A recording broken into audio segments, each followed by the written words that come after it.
చూసారా చేపలన్నీ ఫ్రై చేయడం జరిగింది. చూడండి ఇందులోనే వైట్ అండ్ వైటింగ్ జరిగింది. చూస్తున్నారా చాలా బాగుంటుంది తెలుసా, చాలా బలం కూడా ఇలా తింటే తెలుసా. చిన్నప్పుడు మేము ఇలా తినగలు మా అమ్మలా పెట్టేది. చూస్తున్నారా ఎంత టేస్ట్ అంటే చాలా. చూడండి ఫ్రెండ్స్ మేము ఫ్రై చేసిన చేపల్లో ఆయిల్ అనమాట ఇది. చూస్తున్నారా ఇది రాయి చేప అనమాట, అంటే ఎర్రగొప్ప చేప. పండు చేప కన్నా చాలా టేస్ట్ ఉంటుంది ఇది. చూడండి ఇది టోనో ఫిష్ ఓకేనా.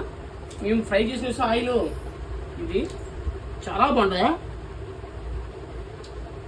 బా, వేరే లెవెల్ అండి. దీంట్లో ముక్క తింటే ఉంటుందండి బా బాబా బాబా, వేరే లెవెల్ అండి. చేప